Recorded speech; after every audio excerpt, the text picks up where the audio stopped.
Debt can feel embarrassing to talk about because when people hear the word debt, they sometimes assume you are careless.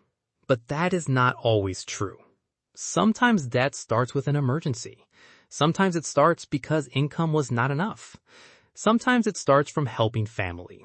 Sometimes it starts from one bad decision that slowly turned into months or even years of payments. And sometimes, yes, it comes from spending habits that were not controlled early enough. But no matter how it started, the feeling is often the same. You earn money, but before you can even breathe, part of it is already gone. A credit card payment, a loan, an installment, a minimum payment. Then interest gets added. Then another bill arrives. Then something unexpected happens. And suddenly it feels like you are working hard, but your money is always going backward. This is why debt feels so heavy. It is not just the number, it is the feeling that you are stuck. But here's the truth. Getting out of debt is not about fixing your whole life overnight. It is not about being perfect. And it is not about earning a huge income immediately. It starts with a clear system. So in this video, we're going to talk about how to get out of debt, even if you feel stuck right now. Welcome to the Money Canvas, where we break down money topics in a simple and practical way. If you like videos that make personal finance easier to understand, please subscribe to the channel. Now, let's get into it. Step 1. Stop adding new debt. This sounds simple, but it is one of the hardest parts, because many people are trying to pay debt while still using debt to survive. They pay the credit card, then use it again for groceries. They pay a loan, then borrow again for an emergency. They make progress, then one unplanned expense pulls them back. So before you attack your debt aggressively, you have to stop the bleeding first. For example, imagine you paid $100 toward your credit card this month. That is good, but if you also charged another $120 because you had no plan for food, bills, or random spending, then your debt did not go down. It actually increased. That is why the first goal is not to be perfect. The first goal is to stop making the problem bigger. Look at your spending honestly. Not with shame, not with guilt, just with clarity. Ask yourself, where does my money usually disappear? What expenses keep pushing me back into debt? Am I using debt for needs, wants, or emergencies? Do I have subscriptions I no longer use? Am I buying things because I really need them or because I am stressed? This part can be uncomfortable, but it is necessary because you cannot fix a pattern you refuse to look at. If you want to get out of debt, the first thing you need is not a complicated formula. You need honesty. You need to know what is really happening with your money. Step 2. List everything you owe. And I mean everything. Not just the debt you remember. Not just the biggest one. Not just the one that stresses you out the most.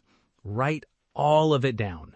Credit cards, personal loans, buy now, pay later balances, installment plans, money borrowed from friends or family, car loans, student loans, any debt that you owe.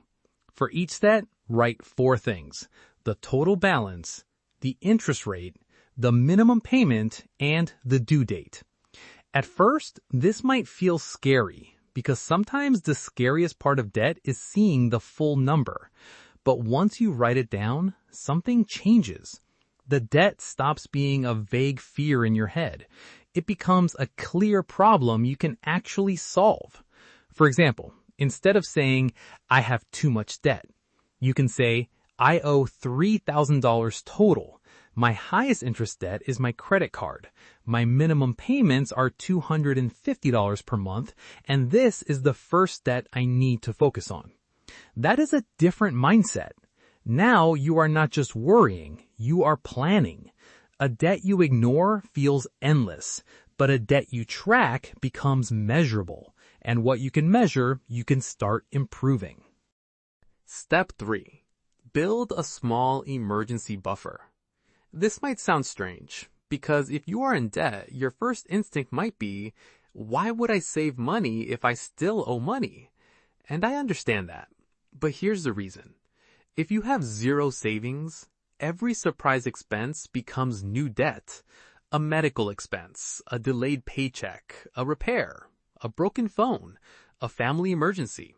These things happen in real life, and if you have no buffer, you are forced to borrow again. So before attacking debt too aggressively, try to build a small starter emergency fund. It does not need to be huge. Maybe it's $100, maybe $300, maybe $500. The amount depends on your situation.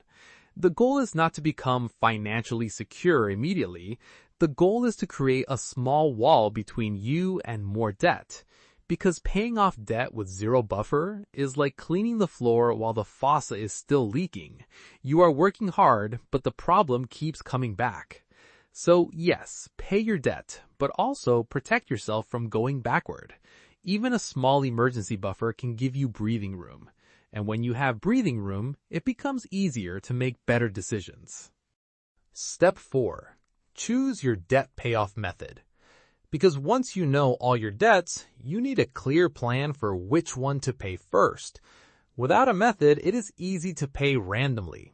A little extra on one card, a little extra on one loan, a little extra somewhere else. And even though you are making payments, the progress can feel slow and confusing. So instead of attacking everything at once, choose one debt to focus on. There are 2 common methods you can use. The first is the debt snowball method. This means you pay off the smallest debt first, regardless of the interest rate. Here's how it works. You pay the minimum on all your debts. Then any extra money goes to the debt with the smallest balance. For example, let's say you have 3 debts. One debt is $200, one debt is $800, and one debt is $2,500. With the debt snowball method, you focus on the $200 debt first, not because it has the highest interest, not because it is the most expensive, but because it is the easiest one to eliminate quickly. And once that small debt is gone, you feel a win. That win matters, because paying off debt is not only about math, it is also about behavior. It is about motivation. It is about proving to yourself that progress is possible. Sometimes removing one small debt gives you the confidence to continue, and that confidence can be powerful.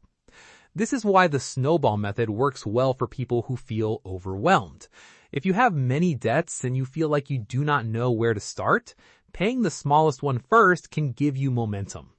The second method is the debt avalanche method. This means you pay off the debt with the highest interest rate first. Again, you still pay the minimum on all your debts, but your extra money goes to the debt that costs you the most in interest. For example, let's say you have 3 debts. One has 5% interest, one has 12% interest, and one has 24% interest. With the debt avalanche method, you focus on the 24% debt first. Why? Because that debt is growing faster. The higher the interest rate, the more expensive the debt becomes over time. So if you attack the highest interest debt first, you can reduce the total interest you pay. Mathematically, the avalanche method usually saves more money, but emotionally, it can sometimes feel slower because the highest interest debt might also have a large balance. So you may be doing the smarter math, but it may take longer before you feel your first big win. That is why choosing between snowball and avalanche depends on your personality. If you need motivation and quick progress, choose the snowball method. Start with the smallest balance and build momentum. If you're more focused on saving interest and you can stay disciplined, choose the avalanche method. Start with the highest interest debt and reduce the most expensive balance first. Both methods can work. The important thing is to choose one and stick with it. Because the worst method is not snowball or avalanche. The worst method is having no method at all. Once you choose your method, focus your extra payment on one debt at a time. Pay the minimum on everything else, then attack your target debt until it is gone. After that, move to the next one. This is how you turn scattered payments into focused progress. Step 5. Find extra income. The 5th step is to find extra income. Because sometimes cutting expenses is not enough. Yes, reducing spending matters. Yes, canceling unused subscriptions helps. Yes, avoiding impulse purchases can create extra space. But there is a limit to how much you can cut. You still need food. You still need transportation. You still need bills paid. You still need to live. So at some point, the question is not only, what can I reduce? The question is also, what can I earn? Finding extra income can speed up your debt payoff because it gives you more money to attack your target debt. And it does not always have to be complicated. You can start with small, realistic options. Sell things you no longer use. Take short-term freelance work. Offer a skill you already have. Do weekend work if your schedule allows it. Do tutoring. Do design work. Do editing. Do delivery work. Do small online services. Or take extra shifts if that is available to you. The point is not that everyone should work nonstop. That is not healthy. The point is that temporary extra income can help you escape debt faster. For example, if you can earn an extra $100 a month and put all of it toward your target debt, that is $1,200 in 1 year. And that does not even include the interest you may avoid by paying faster. Even a small side income can make a difference when it is focused. But here's the important part. Do not let extra income disappear into extra spending, because this happens a lot. People earn more, then spend more. They get a bonus, then upgrade their lifestyle. They receive extra cash, then reward themselves until nothing is left. So, if you find extra income, give it a job immediately. Decide before the money arrives, this extra money is for debt, not for random spending, not for lifestyle upgrades, not for things that can wait. For debt. Because when you are trying to escape debt, extra income is not just extra money. It's a tool. And if you use it intentionally, it can shorten the time you stay trapped. Step 6. Build a system so you don't go back. Because getting out of debt is not the finish line. Staying out of debt is the real goal. Imagine working hard for months or even years to pay everything off, only to go back into debt because nothing changed in your habits. That is why you need a system after debt. A simple budget, an emergency fund, a habit of saving before spending, a plan for big expenses, and a more careful relationship with credit. This does not mean you can never use credit again, but it means you should understand what you are doing before you borrow.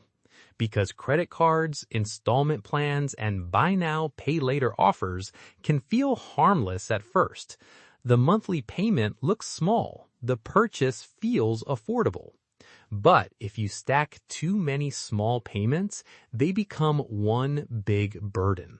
That is how many people get trapped, not from one huge decision, but from many small decisions that looked manageable at the time. So, after you pay off debt, protect your progress. Keep building your emergency fund. Avoid borrowing for things that quickly lose value.